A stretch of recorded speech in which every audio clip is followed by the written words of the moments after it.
Welcome to Healthy Chats from the Doc with Dr. Brooke Leverone.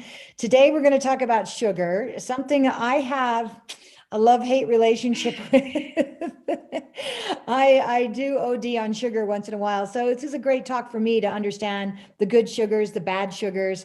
But I'm not alone. 75% of Americans eat more sugar than they should. So that's a big percentage. That's huge. And most of them don't even know it. Most of them don't Right, even know they're right. doing it. Mm-hmm. Yeah. And I remember once when I was your age, or actually I was younger, I went through this phase about a couple of months where I wasn't going to eat any sugar. And it was in ketchup. It was in so many different things. I couldn't Salad believe it. dressing. Yeah. Yeah. Yeah, so great. So, doctor, talk to us a little bit about there are different types of sugars, and so they talk about bad sugar or added sugar, but I've heard you say sugar is sugar. So, kind of give us an overview of sugars.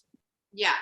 So, yes, at the end of the day, sugar is sugar. Sugar is sugar, sugar is sugar. So, whether you are having table sugar or even corn syrup or maple sugar or agave, it's still sugar. Now, there's a couple caveats to that we'll get into, but what I mean by saying that sugar, sugar, sugar is that even the natural sugars are still sugar. And that means that your body is still processing glucose or, well, sucrose and fructose. We'll talk about that too, but it's still hitting your body as sugar. And we don't need sugar. As much as it feels like we need sugar sometimes, we actually don't need sugar. So the bad sugar is simply added sugar. We don't want to have extra sugar. So we don't want to add any extra sugar to our diet. So when we have the ketchup or the salad dressing that has sugar in it, that's added sugar. So even if it's sweetened with maple syrup or agave, or it's just cane sugar, it's still added sugar. So it's the added sugar that is essentially the problem. The guidelines, so what we see is it's the added sugar. Again, any form, I'm sorry, you can't like eat just maple syrup all day and think that it's fine because it's maple syrup, which is good for you. It's still added sugar. So the goal is to minimize the added sugar, which guidelines say should be about less than 10% of your daily calories, so like maybe 100 or 10% of your daily carbohydrates, maybe 100, 150 calories.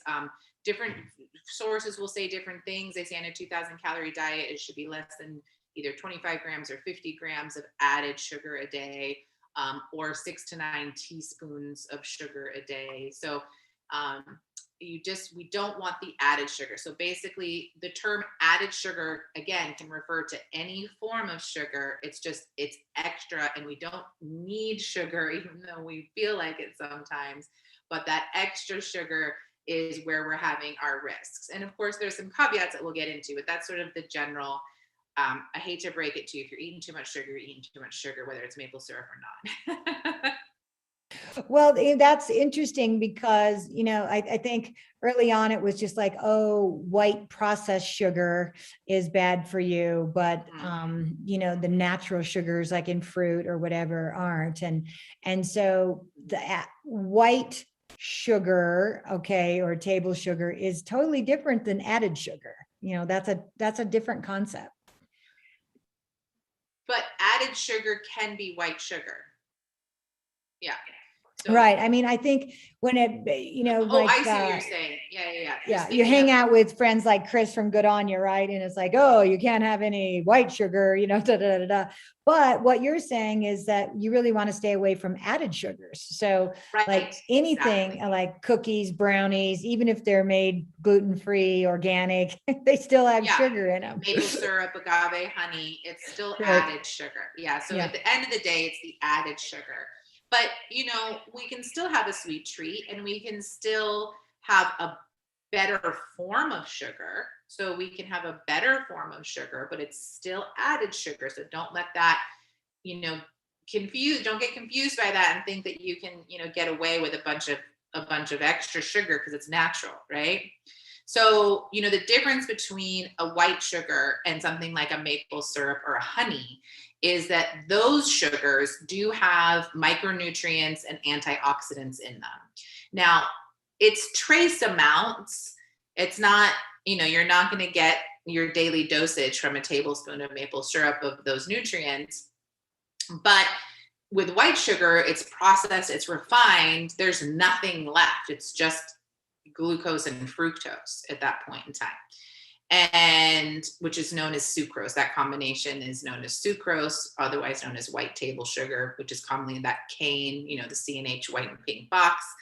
So that one's stripped of all nutrients. So if you're going to have added sugar, at least, get a little something out of it, right? And opposed to the white table sugar. There is some research that suggests that one of the reasons that we have a growing disease, epidemic in this country with obesity and cardiovascular disease and diabetes is because we're eating sugar without nutrients. And we're also eating a lot more sugar. There's a lot of caveats, there's a lot of other components to that. But one of the discussions is that the sugar that we used to eat at least had some nutritive value to it, like antioxidants, where the sugar that is commonly in things now has zero nutritive values. So that's when people are like, oh, but it's good sugar. Well, okay, yes, it is, in that it has some nutritive value and isn't been overly processed and refined to have no value. But again, if you're eating too much of it, it's still added sugar, and it's the added extra sugar that we consume too much of that can be problematic. Yeah, so that kind of explains why people like agave, honey, maple syrup instead of white sugar, if you're going to add sugar to whatever you're making, right? In that regard. Yeah, right. So, but you did mention something so some people go, are all natural sugars good for you? And so like fructose and fruit. So, right. So talk a little bit about that. So so fructose, so not all sugar is the same in the sense of its chemical structure either. So if we're also talking about choosing a better form of sweetener, again, not to disregard the added sugar component, but if we're gonna have a treat and we want to use a sweetener, choosing one that maybe is just a better choice is gonna be better choice, meaning it has better nutritive value and the chemical composition is maybe more favorable than just a blanched out white table sugar. So we talked about the nutritive value. The other thing is the fructose content can sometimes be a problem for certain people. And they're still trying to kind of figure out some of this in the research. But table sugar, which is known as sucrose from a chemical standpoint, is defined as 50% glucose and 50% fructose. Obviously, there's like high fructose corn syrup, but that's only about 65% fructose. So yes, it's higher fructose versus glucose, but it's not 100% fructose. And then things like agave are actually a higher amount of fructose as well too. Maple syrup is actually only about 4% glucose. It's fructose. Maple syrup is actually mostly glucose. Now, the reason this is important is because fructose and glucose are metabolized differently in the body. Glucose gets metabolized through the intestines, and fructose gets metabolized through the liver. Because of that, they believe that that's the reason why we see increased correlations of diabetes and cardiovascular disease with fructose versus glucose. So that's something for people to consider. Again, they haven't fully elucidated the details of that in the research that I've come across, at least. But it has to do with, being processed through the liver. You're more quickly going to metabolize that into triglycerides, which triglycerides can affect the liver and lipids and blood sugar regulation. So the fructose potentially can be a problem. Some people digestively can't process fructose, and that can give them a lot of gas and bloating and upset stomachs and diarrhea as well too. And that has to do with other digestive dysfunctions. But that's another piece of the picture with the fructose. Now, when it comes to fruit Fruit, obviously fruit, fructose. We do not see the same risks associated with fruit that we do with sugar. So this goes back to, or with added fructose, I should say. This goes back again to the concept of added sugar. So when we're having fruit as part of our regular diet, we're eating a whole food. It has high fiber. It has lots of micronutrients. We're getting, it's balanced. It's part of our daily carbohydrate intake, because sugars are carbohydrates. All carbohydrates are sugars. You know, white rice, it is there's a lot of glucose in white rice, but it's, you know, part of a whole foods. It can be part of a whole foods diet. You know, certain, you know, sweet potatoes and potatoes, etc., all have glucose in them as well too. So when you're eating sugar in terms of a whole food, that's not considered added sugar. But if you were to take that apple and turn it into an apple pie with, you know, a cup of sugar in it, that's going to be added sugar. Or even a cup of maple syrup, that's going to be added sugar. So the fructose in fruit is not associated with the correlated risks of diabetes and heart disease like the fructose in added sugar that's not being accompanied in a whole food product. You know, again, when you're eating it in a fruit, you're getting the fiber that's slowing down the metabolism of the sugar and the release of the sugar into the system. So it's much different than if you're getting fructose from a processed source or even a natural source like agave, because it's just extra that you don't need it. It's that extra that becomes a problem. Unless you have, of course, a digestive issue where you can't process fructose, and then that's a whole other part of the picture. But in terms of our general health and, you know, risk of diseases, the fruit is fine. You can have fruit. Certainly if you're like eating berries and very sweet fruit like pineapples and mangoes and bananas all day, then you're probably going to overdo that in terms of your total carbohydrates for the day. But you can have fruit, it's fine. And again, people worry about it because it has fructose in it, and then there's that association with fructose. But we associate that negative context of fructose with our added sugars that are coming into the body in excess amounts.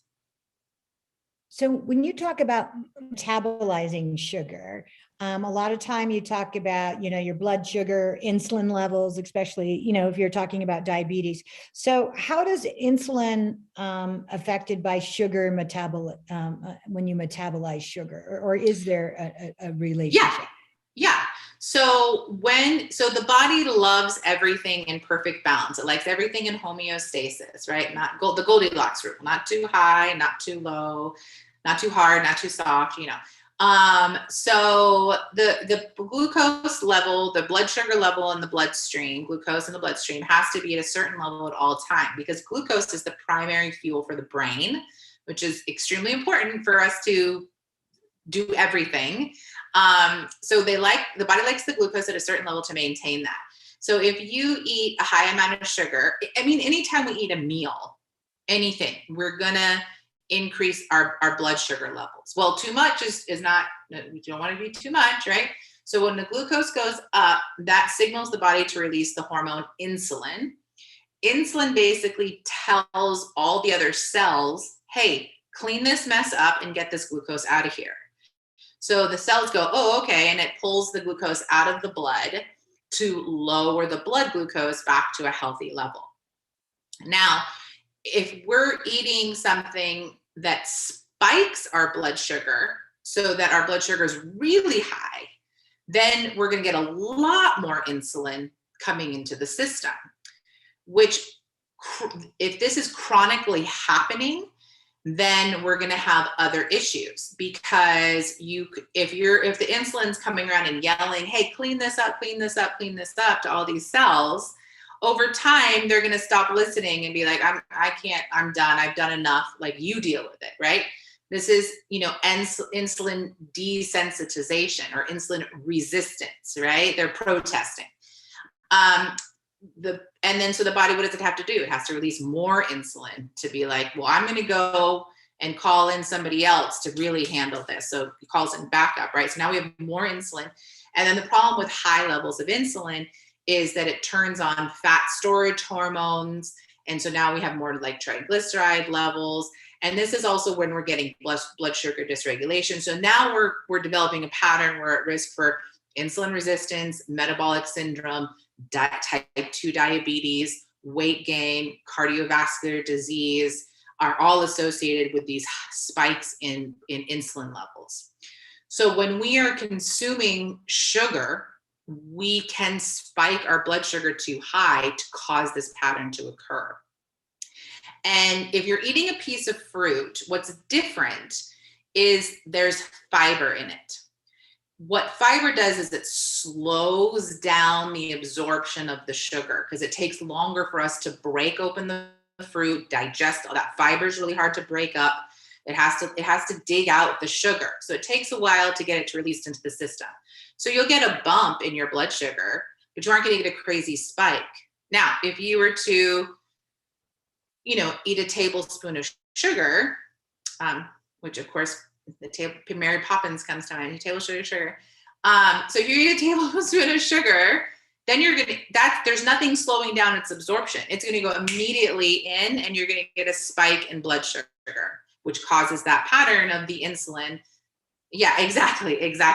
So something that has added sugar is going to be more sugar than we would normally process. That's going to be more spikes on that blood sugar level. That's part of why the added sugar, because it's not only extra calories, but it's also the added sugar is spiking that blood sugar level because it's just extra, it's more than we actually need. So it's extra. So, even our maple syrup sweetened avocado cacao pudding, which is delicious, I know.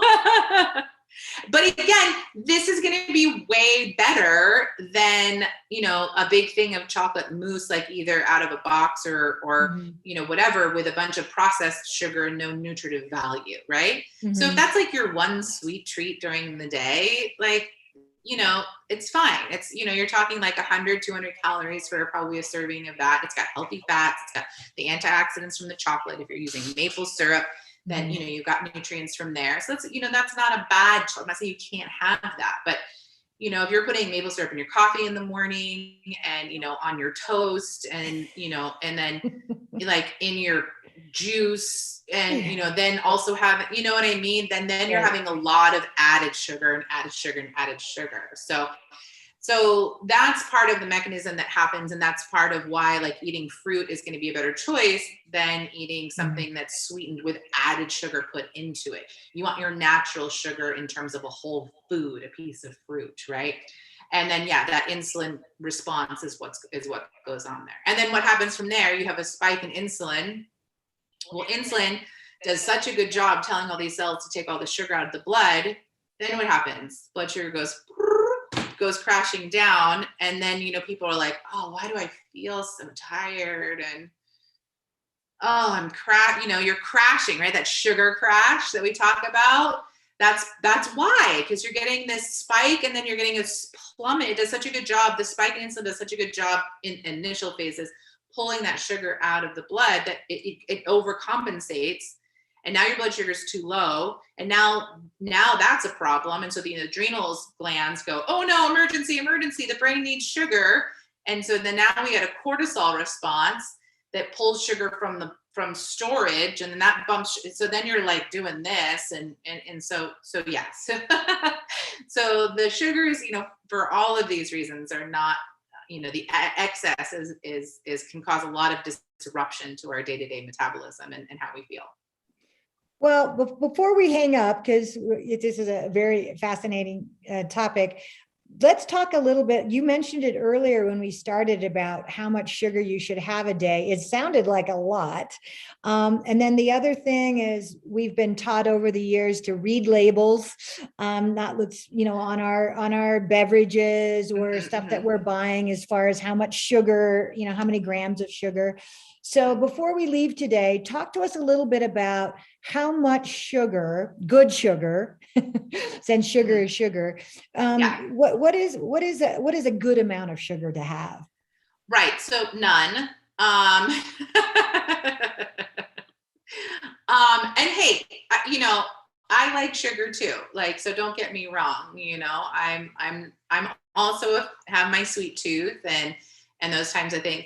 So when we're looking at, added sugar and we're talking about added sugar, so not carbohydrates. So, like a piece of fruit's going to have, whatever, 20, 30 grams of carbohydrates in it, right? Which is about 80 calories. So the sugar should be about 25 to 50 grams of added sugar. So if you're, and this can, okay, one soda is 30 grams of sugar. One soda. So if you're a soda person, that is the only sugar you're allowed. I mean, there's a lot of reasons why you shouldn't drink soda, but so don't do that. But we can maybe have that on a different topic. Yeah, right. So that's 30 grams of sugar. That's a lot of added sugar. So that's not actually like very much when you think about the scheme of the day. I mean, think about people who are having a cup of coffee and a tablespoon of sugar in their coffee or more. Or I'm all you out there who I know like to go to Starbucks and get those big frappa or whatever and all the stuff. Like some of those drinks are 2,000 calories. That's your daily calorie intake right there. And most of that is sugar. So you're talking like 50 plus grams of sugar, up to 100 grams of sugar in just one of those drinks. Please don't come after me, Starbucks, for saying that. I realize I just mentioned them, but it's true. Yeah, don't get the sugar. So if you're thinking like, if somebody's putting, so even if you're not doing that, if you drink coffee in the morning, you put a couple of tablespoons of, even if it's like the honey or the agave, the raw coconut turbinate sugar, still added sugar, and then, that's, 15, 20 grams of sugar right there. That's almost your total to half your amount of daily sugar. And then if you have, a soda in the afternoon, or you have a couple pieces of chocolate, or if you get salad dressings, a lot of salad dressings have added sugar. You'll see they have 5 to 18 grams of sugar just in one tablespoon for your salad dressing. The ketchup that you're putting on things, any packaged foods are sweetened with sugar. So this adds up very quickly. So good trick to do to see, because a lot of people don't realize they're eating all this extra sugar. So a good trick is you can use a app like MyFitnessPal and just do it, for like 5 days during the work week and start tracking everything that you're eating. FitnessPal is great because you can literally scan a barcode on a label and it'll auto-populate. It's got hundreds of thousands of database items. You can enter anything in there. And you can start to see, and it'll break it down, the nutrients for you for free. It's a free app, no affiliation. I just like it. And it'll tell you how much sugar you're getting, and you might be surprised that we get a lot of sugar in. And so actually keeping your added sugars down below 25 to 50 grams ends up being a lot harder than you would think it would be. So that's kind of what you're looking for.